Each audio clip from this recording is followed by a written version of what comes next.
Awal abad ke-7 Masehi, dunia berada di bawah bayang-bayang dua raksasa adidaya, Romawi Timur di barat dan Persia Sasania di timur. Persia bukan kerajaan kecil, ia adalah imperium ribuan tahun, pewaris peradaban Sasania. Raja Persia, Kisra Abrawiz, bukan sekedar raja.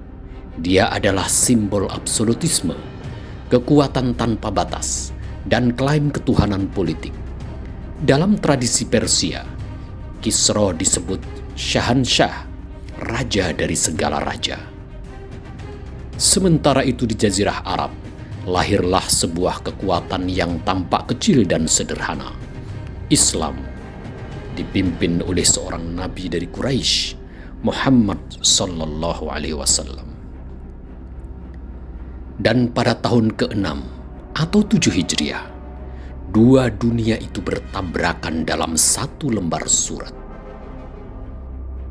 Sebelumnya, yuk bersolawat pada baginda Nabi Muhammad sallallahu alaihi wasallam. Semoga keberkahan senantiasa menyertai kita semuanya. Amin ya rabbal alamin. Assalamualaikum warahmatullahi wabarakatuh. Persia Sasania bukan kerajaan biasa.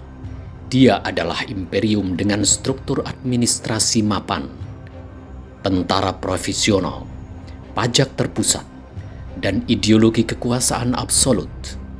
Raja Persia menyandang gelar Syahansyah, raja dari segala raja. Dalam tradisi istana, Kisra bukan sekedar pemimpin politik, tetapi simbol kosmik keteraturan dunia. Kisra Abrawiz, Khosru II, adalah salah satu raja Persia terkuat. Ia menaklukkan wilayah luas, bahkan sempat mengalahkan Romawi Timur dan merebut Yerusalem. Istana Madain dipenuhi kemewahan, emas, sutra, dan protokol yang kaku. Dalam dunia Kisra, tidak ada kekuasaan yang lebih tinggi darinya. Maka ketika sebuah surat datang dari Madinah, tanpa iring-iringan, tanpa gelar kebesaran, dan tanpa rasa takut, ia mengguncang fondasi kesombongan Persia. Setelah perjanjian Hudaybiyah, Rasulullah Shallallahu Alaihi Wasallam memulai fase baru dakwah global. Beliau mengirim surat kepada para raja dan penguasa, bukan sebagai ekspansi politik, tetapi sebagai penyampaian risalah. Kepada Kisra, beliau mengutus sahabat yang dikenal berani dan tegas, Abdullah bin Huzafah as-Sahmi. Isi surat itu singkat, namun padat. Dengan nama Allah yang Maha Pengasih lagi Maha Penyayang, dari Muhammad Rasulullah kepada Kisra, pembesar Persia. Keselamatan bagi siapa yang mengikuti petunjuk. Masuk Islamlah, engkau akan selamat. Jika engkau berpaling, maka engkau memikul dosa seluruh rakyat Persia. Surat ini tidak ada sanjungan, tidak ada pengakuan terhadap klaim ketuhanan politik, hanya kebenaran yang disampaikan dengan tegas.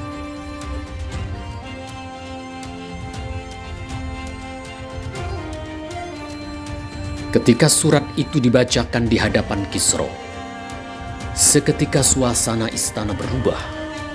Para bangsawan terdiam. Wajah Kisra memerah, tangannya bergetar. Dalam adat Persia, urutan nama mencerminkan hierarki kosmik. Nama raja harus didahulukan, disertai gelar-gelar panjang.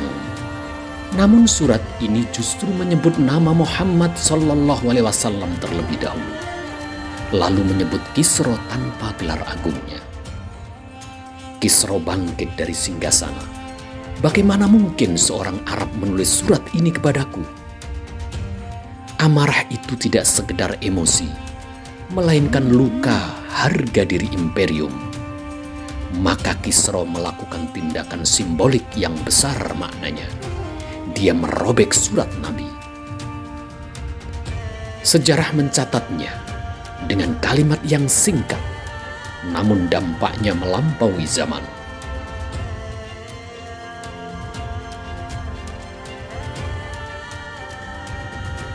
Berita perobekan surat itu sampai ke Madinah.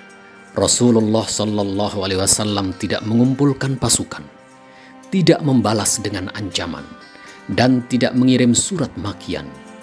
Beliau mengangkat tangan dan berdoa, Mazzakallahu mulkah, semoga Allah merobek-robek kerajaannya. Doa itu keluar dari lisan seorang nabi, bukan sebagai luapan emosi, tetapi sebagai ketetapan ilahi atas kesombongan terhadap wahyu. Sejak saat itu, sejarah Persia mulai bergerak menuju keruntuhan.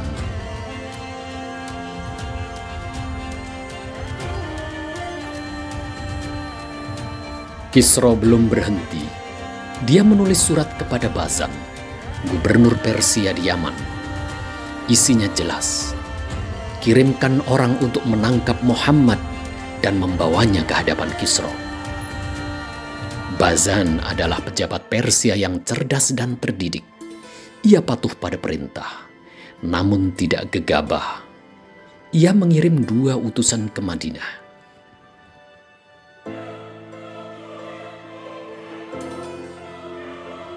Dua utusan Persia tiba di Madinah dengan pakaian kebesaran mereka. Mereka menghadap Rasulullah menyampaikan perintah Kisra. Nada mereka tegas, nyaris mengancam. Namun Rasulullah tetap tenang. Datanglah kembali besok. Malam itu, wahyu turun.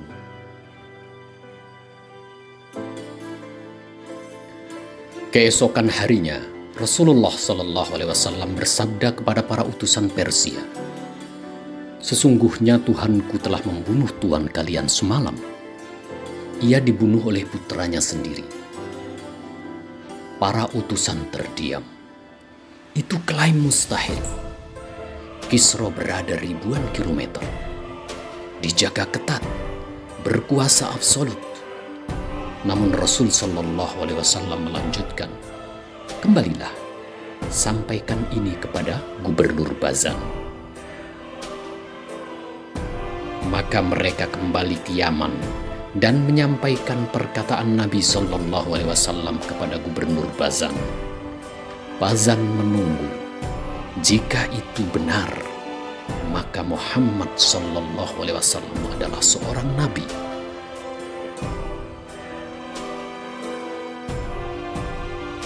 Tak lama kemudian, surat resmi dari Persia tiba. Isinya mengabarkan bahwa Kisra benar-benar dibunuh oleh putranya, Shirawai. Bazan gemetar. Nubuat itu tepat, bahkan dalam waktu. Ia berkata, ini bukan perkataan raja, ini wahyu. Maka Bazan masuk Islam, diikuti para pejabat Persia di Yaman. Yaman pun masuk Islam tanpa peperangan.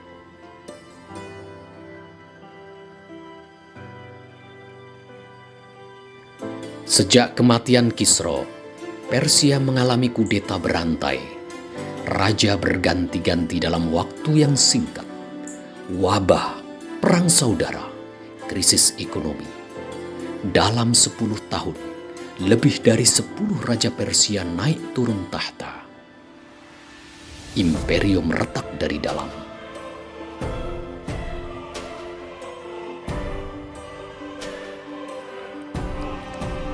Di masa Khalifah Umar bin Khattab radhiyallahu anhu, Persia menghadapi kekuatan Islam yang telah matang.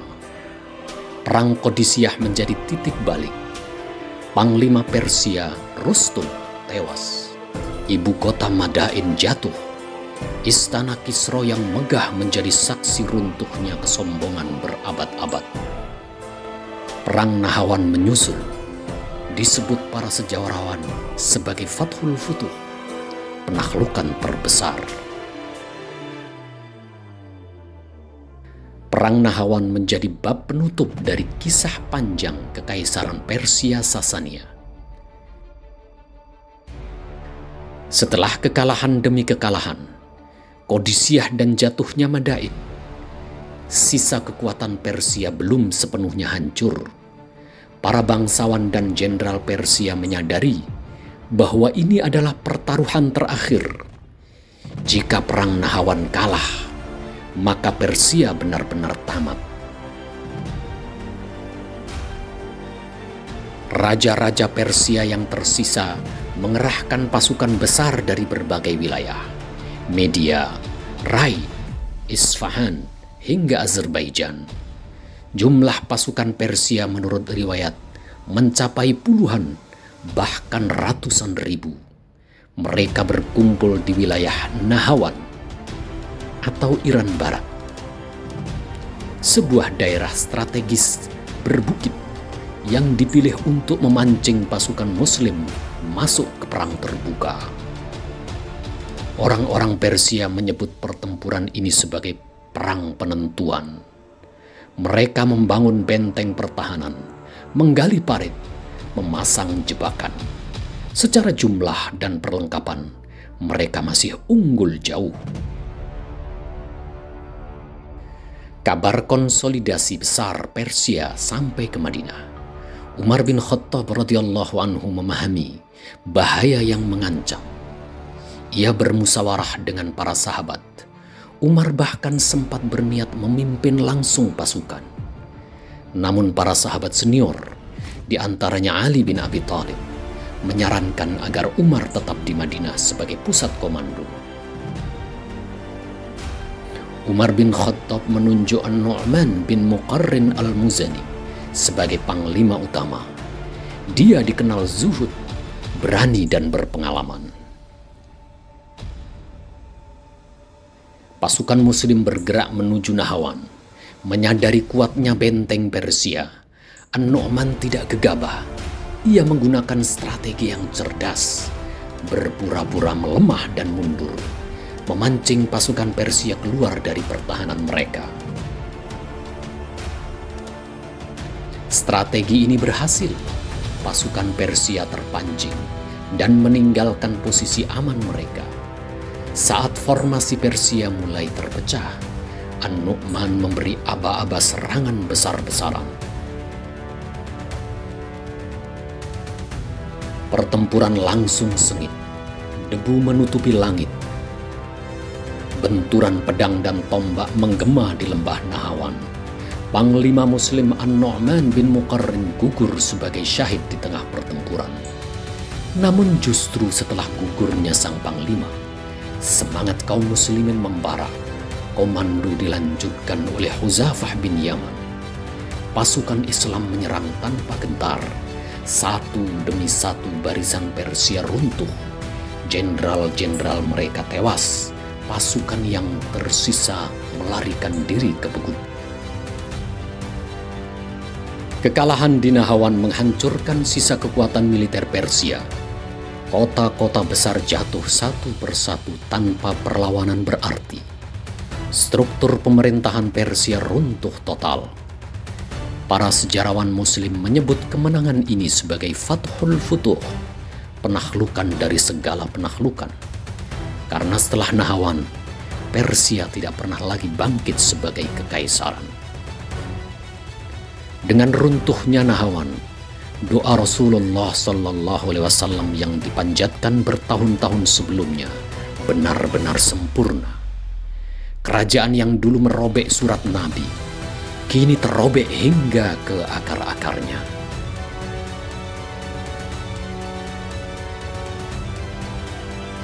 Persia tidak runtuh hanya oleh pedang, ia runtuh oleh kesombongan, penaklukan terhadap kebenaran, dan doa seorang nabi. Semuanya bermula dari selembar surat yang dirobek. Dan sejarah pun mengajarkan, siapa yang merobek wahyu, Allah akan merobek kekuasaannya.